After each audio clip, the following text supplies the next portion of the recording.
Galera, é o seguinte, a nova geração já está entre nós e a Microsoft dessa vez veio apresentando pra gente uma proposta muito interessante de dois consoles pra gente escolher qual a melhor forma da gente entrar nessa nova geração. De um lado, a gente tem o Xbox Series X, que é um console mais caro, mas tem um hardware mais parrudo. E de um outro lado, a gente tem o Xbox Series S, que tem um hardware mais modesto, porém o seu foco é voltado para o custo-benefício. Então hoje a gente vai se focar no Xbox Series S e comparar com o Xbox One X, que foi o console mais poderoso da geração passada. A gente tem o intuito de ver nesse vídeo qual que vale a pena comprar, considerando o cenário de que você não ingressou em nenhuma das duas gerações, nem na geração do Series S e nem na geração do Xbox One. Para poder fazer esse vídeo, eu passei um tempo com o Series S e esse vídeo também está servindo para mim definir se vale a pena comprar o Series S ou não, beleza? Eu vou usar esse vídeo como base e a partir daqui a gente pode definir como meu início de pesquisas sobre qual console da nova geração eu vou comprar também. Então eu ajudo vocês e também me ajudo, beleza? Então antes da gente continuar, se puder deixa o gostei para ajudar, compartilha com os amigos, se inscreve no canal e ativa o sininho das notificações porque assim você não vai perder nada, beleza? E agora sem mais delongas, a gente vai começar o vídeo. Eu poderia dizer que vamos começar esse vídeo falando do console da geração antiga por ele ser mais fraco, mas a gente vai ver a partir de agora que é muito errado falar que o Xbox One X é substancialmente mais fraco que o Xbox Series S, embora o Series S seja um console de nova geração. Só que ao mesmo tempo também veremos a diferença que a arquitetura mais atual do Series S pode fazer, ainda que ele tenha teoricamente menos poder bruto que a antiga. Então vamos começar falando do console mais poderoso da geração passada, que é o Xbox One X. Para início de conversa, é sempre importante comentar que ambos os consoles usam uma tecnologia conhecida como APU, que concentra o chip gráfico e o processador em um único lugar, em um único componente, a grosso modo falando. Mas ainda assim, faz com que cada um tenha sua potência individualizada, ou seja, ele não mistura os poderes do processador e da GPU, ele não faz uma unção. O processador continua com a sua potência e a GPU também. Podemos dizer que a ideia da APU consiste em basicamente oferecer uma melhor comunicação entre esses dois componentes, o que facilita muito as tarefas. Mas vamos ao que interessa, né? O Xbox One X conta com um processador de arquitetura Jaguar com 8 núcleos e opera em uma frequência de 2.3 GHz. Isso quer dizer que esse processador tem 8 componentes para poder realizar as tarefas nos sistemas, o que inclui processar jogos. Quanto maior a quantidade de núcleos e sua velocidade, mais facilidade o processador tem de processar os quadros gerados pela GPU, que é a parte gráfica. Ela, por sinal, é bem poderosa, mas é difícil resumir apenas a teraflops aqui, porque ainda que teraflops seja um cálculo que facilite o entendimento, estamos tentando comparar gerações diferentes. Então vamos precisar ser um pouquinho mais detalhistas. A GPU do console usa uma tecnologia da AMD chamada de Polaris e conta com 40 unidades computacionais, que são os operadores dos procedimentos gráficos que trabalham em uma frequência de 1172 MHz de velocidade. Esse poder pode ser resumido em 6 teraflops. E para poder trabalhar o leve traje informações, o console da antiga geração tem 12 GB de memória RAM que trabalha em GDDR5 e desse poder, 9 GB são usados inteiramente para os jogos. Por fim, o console também conta com um armazenamento padrão de 1 TB de espaço no HD interno tradicional, ou seja, é o HD SATA. E desse 1 TB, a gente encontra 781 GB livres para poder instalar os jogos que a gente quiser. Todos esses componentes fazem com que o Xbox One X atinja o 4K nativo em alguns jogos, pelo tamanho do seu poder, oferecendo a melhor versão deles na geração passada, e quando não atinge, chega bem próximo disso usando uma espécie de resolução dinâmica, que em partes mais pesadas faz com que a resolução caia um pouco para poder tentar manter a estabilidade da performance, e também melhora os gráficos e performance de jogos que são prejudicados no Xbox One S. E existem muitos jogos que oferecem a opção de escolha para o jogador entre o modo de fidelidade gráfica, que prioriza os gráficos e a resolução, tentando fazer com que o jogo chegue a 4K nativo, e o outro modo é a performance, que tenta fazer com que o console chegue a 60 FPS, sendo esse um dos principais diferenciais do Xbox One X que não estava presente no Xbox One S. E com isso dito, a gente já entendeu qual é a ideologia do Xbox One X, sendo assim a gente pode partir para as especificações do Series S e ver o que ele tem para poder oferecer pra gente e qual a ideologia dele nos jogos também. Começando pelo processador, que também é uma parceria com a AMD e agora apresenta uma tecnologia nova. Com a microarquitetura chamada Zen 2, o Series S tem, assim como o Series X, que é o atual mais poderoso da Microsoft, 8 núcleos, porém operando em uma frequência de 3.6 GHz. O Series X opera em 3.8 GHz, só para vocês terem uma ideia. Mas a diferença acaba não tendo muito impacto na proposta do console que a gente está analisando agora e acaba se mostrando mais do que suficiente. Na parte gráfica, a GPU conta com a tecnologia RDNA 2, que tem como diferencial a capacidade de reproduzir efeitos como Ray Tracing, que é a sensação da atual geração, né?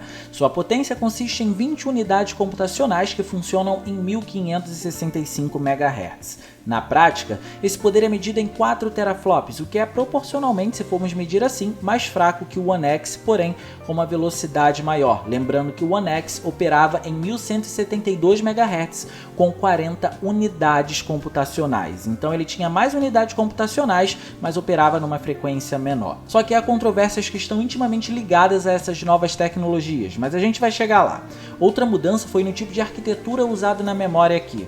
Aqui temos 10 GB de memória GDDR6 com 8 GB para os jogos, que embora seja menor em quantidade quando comparado com o Xbox One X, a nova arquitetura oferece uma facilidade maior na comunicação entre o processador e a GPU. Além disso, o console também não tem leitor de discos, só para poder mencionar. A ideia desse console é ser completamente digital, e isso nos faz mencionar o armazenamento interno dele, que é um SSD NVMe de 512 GB, que pela ausência do leitor de discos vai ser usado prioritariamente.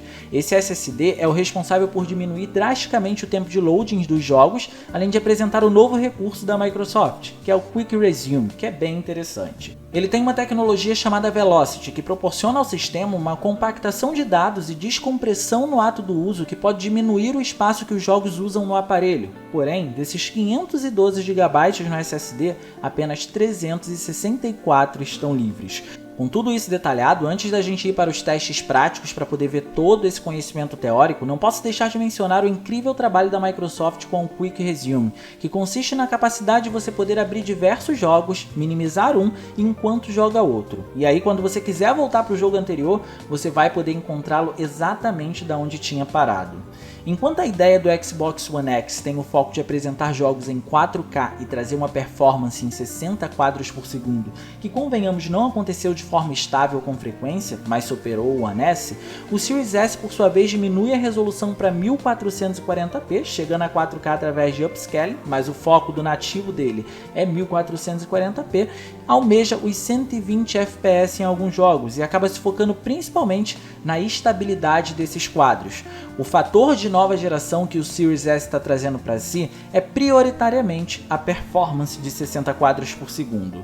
O conceito geral ao compararmos os dois consoles é que o Series S se concentra em novas arquiteturas para poder desempenhar as tarefas de maneira mais eficiente, nesse caso, a taxa de quadros por segundo. O One X tem poder bruto para altas resoluções por conta da GPU parruda, mas nem tanto para estabilidade e performance por conta da arquitetura antiga e a baixa frequência do processador quando comparado ao Series S. Por isso, meu objetivo a partir de agora é ver até onde essa ideologia de ambos os consoles pode ser concretizada, o que confesso ter ficado surpreso com os resultados. E para isso, a gente vai analisar 4 cenários diferentes.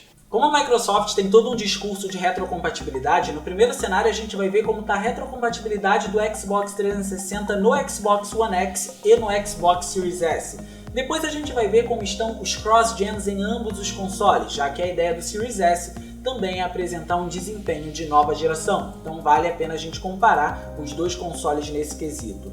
Em terceiro cenário, a gente vai ver como é que estão os jogos do Xbox One no Xbox One X, tendo em vista que os jogos recebem otimizações para o One X, e como eles estão no Series S, tendo em vista o mesmo cenário. Qual que é a diferença entre as otimizações para os dois consoles? E no último cenário, a gente vai ver como está um jogo em específico que foi trabalhado pela própria Microsoft para ter uma versão para o Xbox Series S e Series X. Na hora da gente falar dos games do 360, é muito importante mencionar que o Xbox One X por si só já aplica melhorias nos jogos dele, que iam desde uma melhor apresentação de taxa de quadros por segundo, resolução, até os filtros. Curiosamente, os resultados que encontramos em ambos os consoles é muito similar em diversos jogos, o que não é nenhuma surpresa, já que a gente está falando de gerações atrás, né? Mas é importante dizer que o Xbox One X consegue trazer esses jogos em 4K, enquanto que o Series S traz em 1440p, que é o limite máximo da resolução nativa dele. Então, na resolução, de fato a gente vai encontrar a diferença. Só que a favor do Series S, a gente tem a velocidade dos loadings, que são bem mais rápidos, mesmo que esses jogos não tenham sido feitos pensando na arquitetura do SSD do console, mas no geral é tudo bem parecido. Com isso dito, agora a gente pode falar sobre os principais jogos que vão definir a escolha de compra de vocês, os cross-gen, que são aqueles jogos que saem tanto para uma geração como para outra. Nesse caso em específico, a geração do Series X e S e também Xbox One. Por isso, Call of Duty Black Ops Cold War é um exemplo muito interessante para a gente analisar aqui. O jogo tenta manter uma excelente qualidade gráfica nos dois consoles, junto com 60 quadros por segundo na campanha, e os resultados aqui são o seguinte: no One X ele usa uma resolução dinâmica que varia de 1800p até 2160p, o famoso 4K, e uma taxa de quadros por segundo em 60 fps, que tem leves oscilações. Já no Xbox Series S, ela é praticamente estável, porém o jogo se mantém em 1080p para poder atingir esse feito, não alcançando o 1440p como objetivo do console. O interessante é que a qualidade gráfica tem altos e baixos em ambas as versões, isso é claro se a gente isolar a questão da resolução, falando apenas dos visuais em si. No Xbox Series S, o jogo conta com uma iluminação melhor, bem como reflexos também, mas quando o assunto é a qualidade das texturas, o número de elementos no cenário e o draw distance, o One X acaba levando a melhor muito facilmente. As texturas em geral são mais trabalhadas e detalhadas nessa versão, e você tem uma facilidade melhor para poder ver o cenário à sua frente. No Series S, quando a gente compara com o One X, o cenário ele fica um pouco mais embaçado a longa distância. Isso é uma característica de um baixo draw distance, comparando, é claro, com o One X. Outro exemplo muito pertinente é o Assassin's Creed Valhalla, que das 3 versões da nova geração, a do Series S é a que apresenta mais deficiência. Dessa forma, é impossível não dar mérito ao One X, por fazer frente a um console de nova geração, assim como no exemplo anterior. A taxa de quadros é estável em 30 fps em ambas as versões, enquanto o Series S tem uma resolução dinâmica que atinge até 1440p como máximo, o One X é mais ambicioso e vai até o 2160p, que é o 4K. E assim como no exemplo anterior, aqui a iluminação é levemente melhor no Series S, mas o One X, ainda que de maneira singela, mostra mais qualidade no draw distance e também em algumas texturas. Mas a questão das texturas é quase que imperceptível, eu que sou um pouco chato demais com isso. Eu digo que a versão de Series S de Assassin's Creed Valhalla é a que apresenta mais deficiência nos consoles de nova geração, porque ela é a única que, por exemplo, apresenta 30 quadros por segundo. No PlayStation 5 e no Xbox Series X, o jogo tem como foco os 60 quadros por segundo, além de uma estabilidade gráfica muito melhor. Então sim, Assassin's Creed Valhalla é uma decepção no Series S. E agora um último exemplo dos cross-gen, que é o Watch Dogs Legion. Esse daqui tem como diferencial no Series S o Ray Tracing, e é o único ponto forte comparado ao One X. Todas as versões do jogo aqui rodam em 30 quadros por segundo, inclusive no Series X, mas a resolução do game em si sofre muito no menor console da nova geração. Ela vai de 864p até 1080p, enquanto que no One X ela varia de 1440p até 1800p. Então sim, aqui a gente encontra uma diferença bem discrepante nesse ponto. No geral, podemos dizer que o One X tem melhores texturas também. A diferença é significativa muitas vezes inclusive, perdendo apenas pelos elementos de Ray Tracing que o Series S consegue trazer. Mas aí se você for uma pessoa que não liga muito para isso, honestamente talvez a versão de Xbox One X seja a melhor para você poder jogar. Já na hora de fazer a retrocompatibilidade com os jogos do Xbox One, o que a gente encontra é o seguinte: o Series S vai melhorar a versão dos jogos do Xbox One S e não a versão do Xbox One X. É muito importante a gente falar isso porque, embora a estabilidade possa ser melhor na hora de rodar esses jogos no Series S, ele não vai aplicar as melhorias gráficas que o One X aplica nos jogos. Como a gente vem conversando até agora, o foco do Series S é principalmente estabilizar a performance desses jogos, não se focando nos visuais. E um cenário bem interessante para esse tipo de coisa é quando a gente vê jogos com a taxa de quadros por segundo destravada. Isso faz com que o Series S leve esses jogos até 60 quadros por segundo. E se por algum acaso um jogo tem uma taxa de quadros por segundo limitada a 30 fps, mas ainda com muitas oscilações, variando de 28 até 30 fps como exemplo, o Series S vai estabilizar isso na casa dos 30 quadros por segundo, e isso é sempre uma coisa muito bem-vinda, né? Por isso, nos jogos da geração passada, proporcionalmente falando, a gente pode dizer sem dúvidas que os visuais tendem a impressionar mais no One X do que no Series S. Isso acontece porque o console mais poderoso da Microsoft da geração passada muitas das vezes traz visuais que atingem picos em 4K, mesmo com o uso de uma resolução dinâmica para isso, além de terem as texturas que são melhores, sombras mais refinadas, enfim. Mas ainda assim, quando o assunto é performance, o Series S tem muito mais chances de oferecer um melhor desempenho do que o One X. Só que uma curiosidade é que com a nova função chamada de Auto HDR do Series S e do Series X, jogos que não tinham HDR passaram a ter automaticamente. É claro que o efeito não se compara em nível de qualidade com jogos que receberam de fato todo um tratamento, mas ainda assim é uma adição muito bem-vinda. E agora, para o último cenário dessa análise, a gente precisa falar sobre o Smart Delivery, que é basicamente um recurso que a Microsoft está trazendo, que implementa uma otimização para um jogo da geração passada rodar com novos recursos e tecnologias na nova geração, e é impossível não falar de Gear 5 para isso. Um dos jogos mais bonitos da geração passada que foi retrabalhado para essa nova geração. Só que se você está com uma expectativa de aproveitar tudo que ele tem para poder oferecer no Series S, infelizmente eu vou ter que te mostrar algumas coisas que farão você pensar duas vezes quanto a isso. No One X, a resolução varia de 1080p até 1800p, com 60 quadros que oscilam bastante na gameplay e 30 quadros por segundo para as animações. Já no Series S, a gente encontra uma resolução que varia de 1080p até 1440p, com 60 quadros muito estáveis durante a gameplay. Quando vamos para o multiplayer, ele alcança 120 quadros por segundo, fazendo uma leve redução nos gráficos para isso, mas quando vamos para a animação, ele repete o cenário apresentado pelo Xbox One X, se limitando a 30 quadros por segundo. Nos gráficos, a gente encontra um desempenho visual muito similar entre as duas plataformas, e isso para o Series S tende a não ser muito bom, e eu vou explicar o porquê. O Series X apresenta uma diferença absurda quando a gente compara com a antiga geração. Essas diferenças são texturas, iluminação e principalmente os reflexos. Esses elementos são exclusivos do Series X na nova geração, e o Series S infelizmente não consegue trazer, se focando basicamente na performance, o que não chega a impressionar muito para uma mudança de gerações, e também a gente precisa levar em consideração que o Series X traz 60 quadros por segundo nas animações, já o Series S não consegue fazer isso, então nem em termos de performance ele conseguiu abraçar toda a proeza que o Series X conseguiu trazer.